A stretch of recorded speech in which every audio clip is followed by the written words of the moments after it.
साख्रि मावनो गोसो गुदुं जानानै थानाय सेंग्रा सिख्ला लाइमोनफोरनि थाखाय बे भिडिअआ गोनांथार। बिटिआरआव प्रि रिक्रुटमेन्ट ट्रेनिं जानो थांगासिनो दङ। खुलुमबाय, आं बे समाव मोनसे नोंथांमोननि थाखाय गोनांथार आपडेट लानानै फैलायबाय। बिटिआरआव प्रि रिक्रुटमेन्ट ट्रेनिं जानो थांगासिनो दङ। साख्रि मावनो गोसो गुदुं जानानै थानाय सेंग्रा सिख्ला नोंथांमोना बे भिडिअखौ जोबजासिम नायनानै ला। बिटिआरनि दावबायसा बर' बिथाङा खौरांगिरि मेलनि गेजेरजों मा बाथ्रा फोरमायदों, नोंथांमोना बे भिडिअखौ जोबजासिम नायोब्ला गासैबो बाथ्राखौ नोंथांमोना आबुङैनो मोनथिनानै लानो हागोन। स' बिदिब्ला नोंथांमोना बिटिआरनि दावबायसा बर' बिथांनि सुंद' बिबुंथि होनाय भिडिअ क्लिपखौ जोबजासिम नायनानै लादो। बे समाव जोंनि बिटिआरनि लाइमोन सेंग्रा सिख्लाफोरनि थाखाय आङो मोनसे मोजां खौरां होनो लुबैदों। जोंहा क'क्राझार सोहोरनि सरायखला होननाय आसाम बेटेलियननि बेवहाय हेडक्वार्टार दङ। बेहाय 22 नभेम्बरनिफ्राय 26 नभेम्बरसिम बिटिआरनि मोनबा जिल्ला सानफायाव मोनसेहै टेरिटरियेल आर्मिनि मोनसे गिदिरथार रिक्रुटमेन्ट जानो थांगासिनो दङ।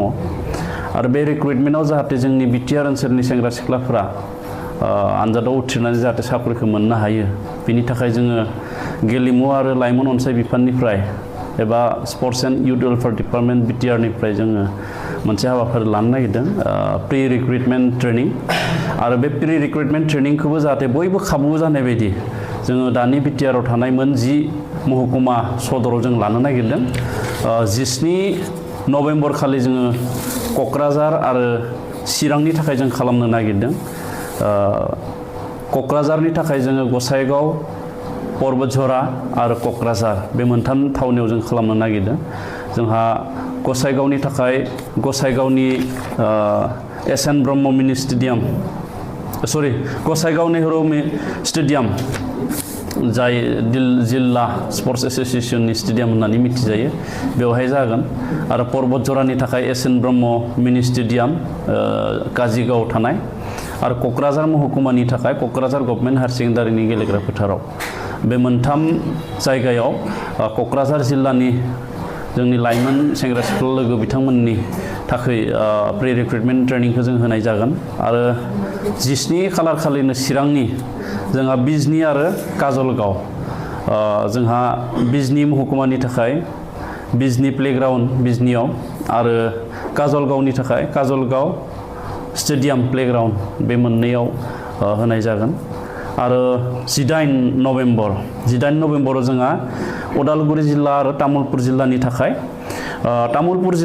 जोंहा तामुलपुर हायार सेकेन्डारि गेलेग्रा फोथाराव होनाय जागोन।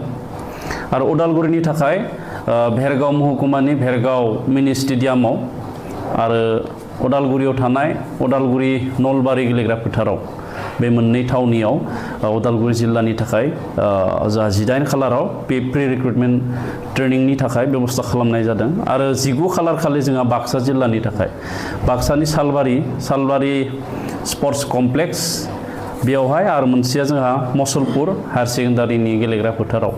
बे मोन 10 थावनियाव जोङो बे टेरिटरियेल आर्मिनि जे रिक्रुटमेन्ट जानो थांगासिनो दङ, बे टेरिटरियेल आर्मिनि रिक्रुटमेन्टआव जाहाथे जोंनि बिटिआरआव थानाय लाइमोन सेंग्रा सिख्लाफोरा उथ्रिनो हायो, बिनि थाखाय जोङो बे राहाखौ लानाय जादों। आरो फोरमायखानो नागिरबावदों, जिहेतु बे टेरिटरियेल रिक्रुटमेन्टआव फिजिकेल टेस्ट, इन्टारभिउ, बिनि बादैबो लिरनाय आनजाद एबा रिटेन एग्जामबो बेयाव जिहेतु जायो। दा बेखायनो बे लिरनाय आनजादखौबो जाहाथे उथ्रिनो हायो, बिनि थाखायबो जोङो जायफ्रा फिजिकेल आरो मेडिकेलाव उथ्रिसार जानो हागोन, बिथांमोनखौ जों बे लिरनाय बा रिटेन एग्जामनि थाखाय जोंनि बे स्पर्ट्स एन्ड इउथ वेलफेयार डिपार्टमेन्टनिफ्राय फ्रि कचिं होनो थाखाय जोङो बेखौबो साननानै दोनखानाय जाहैबाय। दा टेरिटरियेल आर्मि रिक्रुटमेन्टनि खालारा ओरैबायदि, बेयो जोबोद गोजोनथाव बाथ्रा बुंनांगोन। मानो होनना बुङोब्ला बिटिआरआव थानाय मोनबा जिल्लानि थाखाय गंबा जिल्लानि थाखाय सानबा रिक्रुटमेन्टआ जागोन, जोंनि मोनसे जिल्लानि थाखाय सानसेहै।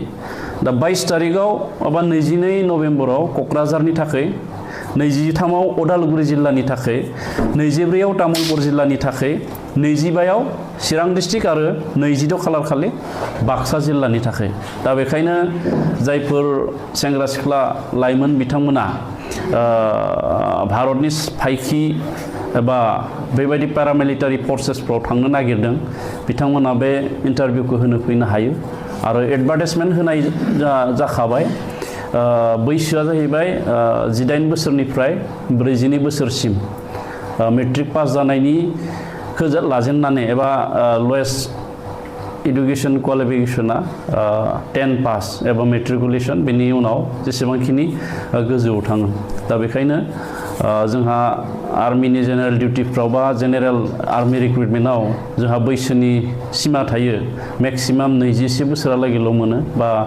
माबेबा 19 बोसोरल' दोनो दा बेखायनो नैबे टेरिटरियेल आर्मिनि बे रिक्रुटमेन्टआ 42 बोसोरालागै दोनदों दा बेखायनो जायफ्रा बैसोनि थाखाय जेनेरेल आर्मि रिक्रुटमेन्टआव थांनो हायाखै बिथांमोनाबो बे टेरिटरियेल आर्मि रिक्रुटमेन्टआव फैनानै उथ्रिसार जाफैनायनि खाबुखौ लानो हायो आं बेखायनो बिटिआरनि गासैबो लाइमोन सेंग्रा सिख्ला बिथांमोनखौ बे गेलेनायनि खाबुखौ बा बे रिक्रुटमेन्टनि खाबुखौ लानो थाखाय बा लानानै फैनो थाखाय खावलायहरदों आरो सोरबाफोर जुदि नेशनेल लेभेलाव बा इन्टारनेशनेल लेभेलाव बिदि गेलेगिरि दङब्ला एचिभमेन्ट दङब्ला बिथांमोना बै इन्टारभिउ खालि रिक्रुटमेन्ट रेलि खालि गावबा गावनि बे सार्टिफिकेटखौ जाहाथे लाना फैफायो दा बेयाव हयथ' बनास पइन्ट हयथ' मोननायनि चान्स दङ बा प्रायरिटि मोननायनि चान्स दङ बेखायनो एनसिसि जायफ्रा दङ जायफ्रा नेशनेल लेभेल इन्टारनेशनेल लेभेल बा स्टेट लेभेलाव माबा माबि गेलेनानै एचिभमेन्ट मोननाय बिथांमोना गावबा गावनि सार्टिफिकेटखौ जाहाथे लानानै फैफायो आं बेखौ बे समाव खावलायहरो